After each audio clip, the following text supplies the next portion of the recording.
Military exercises between Russia and Belarus are in progress near Poland. Russian drones are flying into Polish airspace, forcing the country to shoot down assets in what can only be called Russia's boldest attack on a NATO ally to date.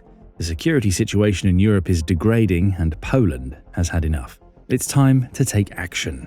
As tensions reach their breaking point, Poland sends 40,000 troops to the Belarus border to send a clear message. Poland isn't scared of opposing Vladimir Putin. On September 11th, TVP World reported that Poland deployed 40,000 of its soldiers to the border it shares with Russia's ally, Belarus.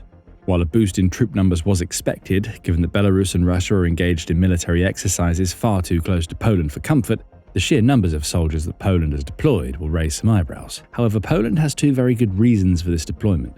The first is a series of military exercises we just mentioned. Periodically, Russia and Belarus will hold joint military drills under the Zapad name. As Defense News reports, the last three series of exercises took place in 2022, which is uncoincidentally the same year that Russia invaded Ukraine.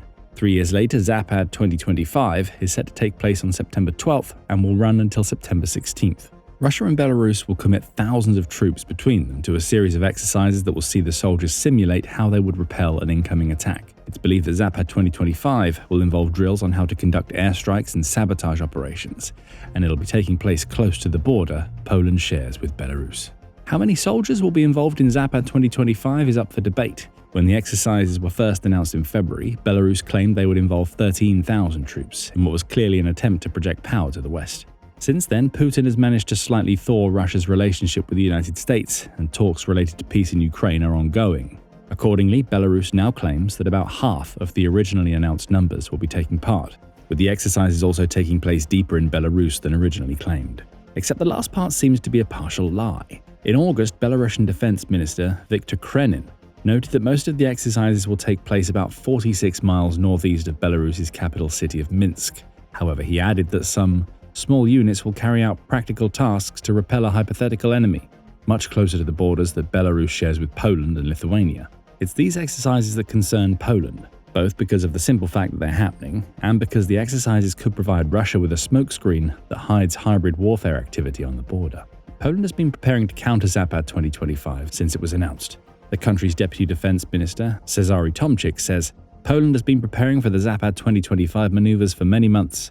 The Polish army has conducted exercises in which over 30,000 Polish soldiers, as well as soldiers of the NATO alliance, took part in order to adequately respond." Tomczyk wraps up with a warning. Let's remember that Zapad 2025 is an offensive exercise. The deployment of 40,000 of Poland's soldiers shows that the country is serious. Presumably, many of those deployed will have taken part in the exercises that the Polish army conducted in the build-up to Zapad 2025. If anything gets out of hand with the Russian and Belarusian troops operating near Poland's border, those soldiers are ready and know precisely what they'd need to do to deal with the problem.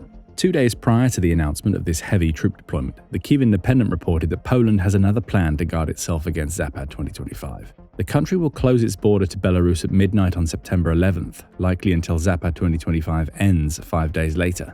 Polish Prime Minister Donald Tusk announced the move to his country's government, placing the blame for his decisions squarely on Zapad 2025. On Friday, Russian-Belarusian maneuvers, very aggressive from a military doctrine perspective, begin in Belarus, very close to the Polish border, Tusk said. Therefore, for national security reasons, we will close the border with Belarus, including railway crossings, in connection with the Zapad maneuvers on Thursday at midnight. Poland is taking this joint exercise very seriously.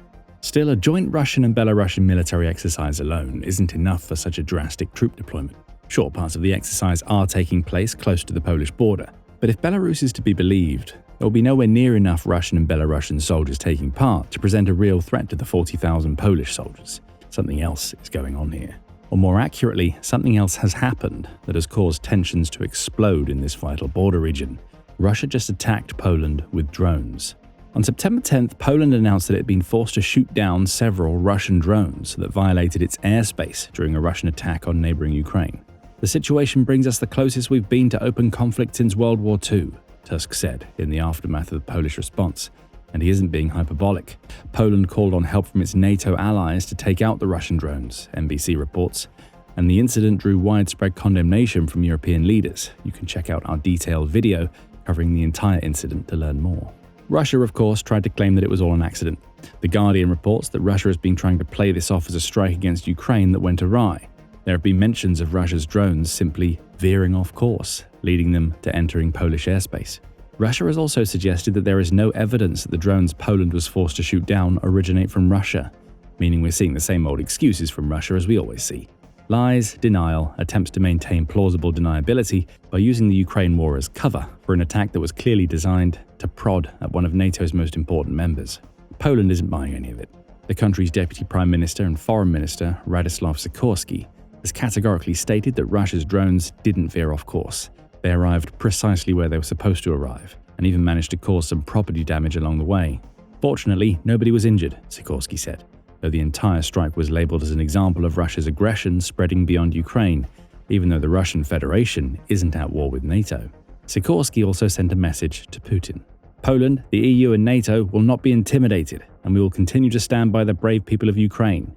It's time for the leadership of Russia to understand that the attempt to rebuild Europe's last empire is doomed to fail. Sikorski has a very good reason to believe that Russia's claims of it not being involved are lies. The obvious reason is the contradiction that you may have already spotted. Russia has tried to claim that there is no evidence that the drones Poland shot down came from Russia, while also saying that the drones had veered off course. It can't be both. Either Russia sent drones that went the wrong way, arriving in Poland, or the drones didn't come from Russia. In the latter case, the implication seems to be that the drones might have come from Ukraine, though there is no reason for Ukraine to be sending drones in Poland's direction. Even if Ukraine's drones were sent off course, they would have been heading in the opposite direction to Poland, and could potentially have hundreds of miles to travel to accidentally cross the border. The reality is that the entire incident is what it appears to be, a Russian drone strike on Poland. And according to the new Voice of Ukraine, there is now tangible evidence to support that fact. On September 10th, the outlet reported that Russia has started to equip its Gebera drones, which are based on the Iranian Shahid designs, with extra fuel tanks intended to extend the drone's flight range. The single fuel tank on the Gebera's tail has now been joined by a second tank built into the drone's nose, the outlet claims, while offering photographic evidence of the modification. The obvious question has to be asked: why more fuel? After all, Russia has shown several times that it can strike anywhere inside Ukraine with Gebera drones, meaning it doesn't need to spend more money on fuel and extra storage to hit Ukraine.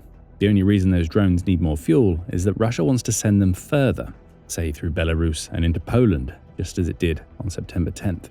Ukraine's President Volodymyr Zelensky has his own theories about why Russia chose to attack Poland so directly. Euromaidan press reports that Zelensky has suggested that the attack was supposed to intimidate Poland into withdrawing any current or future air support it offers to Ukraine. Zelensky added that there are echoes of the annexation of Crimea in what Russia did. The most terrible thing is that this attack is psychologically similar to Crimea, Ukraine's president said, adding that drones have now replaced the little green men that wreaked havoc in Crimea both before and during the Russian invasion. Those little green men, who were people wearing military fatigues that bore no insignias or markings, offered Russia a way to be aggressive in Crimea while having some level of plausible deniability. Now drones are offering it the same while allowing Russia to show Poland that it can attack at any time. We already know that Poland won't be intimidated.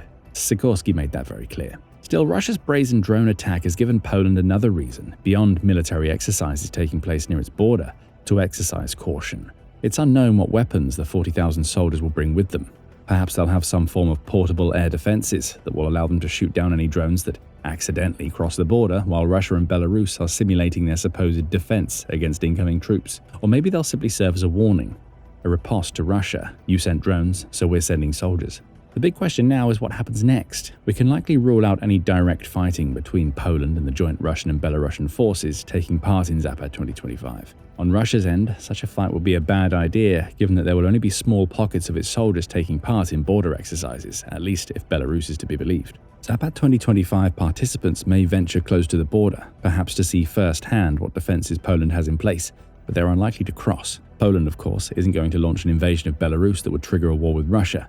As much as Putin might like that, as it would give him an excuse to launch a counterattack while claiming that NATO shouldn't get involved due to Poland attacking first. Putin wouldn't be lying. Russia's drones were first to attack, but Poland, much like the rest of NATO, is far more interested in defending against Russia than it is in attacking Russia. What we do know is that Russia's drones were intended to be a test of the NATO response to a direct, albeit small, attack on one of its members' territory. Zelensky made that point when talking about how Russia is trying to dissuade Poland from providing Ukraine with air defenses, and it's the sort of thing that matches Russia's modus operandi. This is a country that regularly flies fighter jets close to NATO airspace. In April, for instance, the BBC reported that Royal Air Force fighter jets had scrambled to guide Russian jets away from NATO airspace in 2 separate instances. There may also be occasions where Russia has sent ships into NATO waters. These little incursions aren't intended to be attacks, they're tests. Russia's way of poking and prodding at NATO to see what sort of response it gets. If all of this were a test, Russia is certainly learning what NATO members are willing to do to respond. Poland is sending 40,000 of its troops to the border with Belarus, but there are others who are getting involved. On September 11th, the BBC reported that other NATO members are preparing to send soldiers, air defense systems, and artillery to secure the eastern flank, which essentially means that NATO as a collective will be reinforcing Poland's border. Both the Czech Republic and the Netherlands have committed to sending more defences to Poland. The latter will provide 300 soldiers along with artillery and air defense systems. The former is prepared to send 100 of its soldiers along with some helicopters. Germany also says that it's sending an entire brigade to Lithuania, as the Baltic nations shares the same vulnerable border with Poland as Belarus. A trio of Rafale fighter jets is also heading into Poland, courtesy of France. There is also a suggestion that the UK will get involved, though nothing official has been announced yet. Any help from the US is uncertain, though. The US president has been uncharacteristically quiet about the drones that entered Poland, offering only a muted statement on Truth Social. What's with Russia violating Poland's airspace with drones? Here we go. It's unclear if the "here we go" portion is an expression of exasperation or excitement, but the US hasn't offered much beyond this statement so far. Still, Poland is happy with the NATO response it's seeing. The country's defense minister, Władysław Kozyniak-Kamysz, addressed the Polish parliament stating, "Poland has repeatedly heard words of solidarity and empty gestures throughout its history. Today we have concrete declarations." Kozyniak-Kamysz may be trying to evoke the memory of World War II, when Poland's allies stood by and watched as Nazis overran the country. While a handful of drones certainly isn't equivalent to a full invading force, Poland is suggesting that nobody can ignore the warning shot that Russia just delivered. NATO's European members are heeding Poland's call. The immediate response is encouraging. Poland's 40,000 troops and the defences being supplied to the country by its NATO allies show that Putin can't push Poland around. But as Sky News said on September 10th, another potential response from Poland would see it trigger a more official NATO mechanism to respond to Russia's drones, triggering Article 4 of the NATO Charter. Note that we said Article 4, not Article 5. Under Article 5, all NATO allies are duty-bound to come to the defense of any other NATO ally that experiences an attack on its sovereign soil. You could argue that Russia's drones constituted an attack strong enough to trigger Article 5, though Poland hasn't followed through with triggering that article, at least not yet. Article 4 is a less intense step. NATO says that under Article 4, any NATO member can bring an issue of concern, especially if it's related to the security of a member country, to the table so it can be discussed by all members of NATO.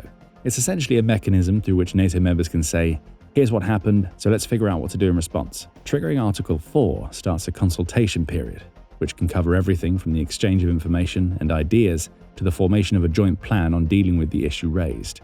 Triggering Article 4 essentially allows for the creation of an official response to an enemy's actions. So Poland has done what anybody would expect it to do. It's triggered Article 4. The official NATO website says, on 10th of September 2025, Poland requested to hold consultations in the North Atlantic Council under Article 4, following the violation of Polish airspace by multiple Russian drones. This marks only the 8th time that Article 4 has been triggered since NATO was formed in 1949. That should worry Putin. He doesn't know what sort of conversations are going on behind closed doors. NATO members who are now sending troops and equipment to Poland may be doing so after consulting with Poland to find out what it needs. A wider consultation, such as the type that takes place when Article 4 is triggered, could result in Poland's already strengthened border defences receiving a serious shot in the arm. And it's not just NATO that is talking about Russia's drone incursion. On September 11th, The Guardian reported that an emergency session of the United Nations, or UN, Security Council is set to take place at Poland's request. That will likely see Poland try to rally more support for its cause. This is an interesting move by Poland, because there is a permanent member of the UN Security Council that it would love to hear from: Russia. One of 5 permanent members, the others being the US, China, France, and the UK, Russia would find itself in the interesting position of having to justify or otherwise explain away the drones sent to Poland should this meeting be called. Russia's position as a permanent UN Security Council member also creates problems for Poland. As a permanent member, Russia can veto any resolutions made by the Council that it believes impact its national security or foreign policy. You can guarantee that Russia will use this veto to make any decisions that come out of the Council meeting that Poland wants worthless. But perhaps that isn't the point. Poland may want the UN Security Council to meet because it wants to come face to face with Russia, showcasing the lack of intimidation that Russia's actions are supposed to inspire. How quickly any of this will happen isn't known. While some NATO members have been quick to offer their support, others in the alliance are urging caution in the collective's response to what's happening in Poland. One of them is NATO's Supreme Allied Commander in Europe, General Alexis Grinkovich. On September 11th, he said, "We do not yet know if this was an intentional act or an unintentional act," before adding that questions have to be asked of Poland's claim that Russia sent 19 drones into its territory. "I would not be able to tell you with any confidence today that it was 20 or that it was 10. We just have to get into the technical details to figure that out, to debrief the crews that were up to see what they saw." In other words, NATO is going to take its time.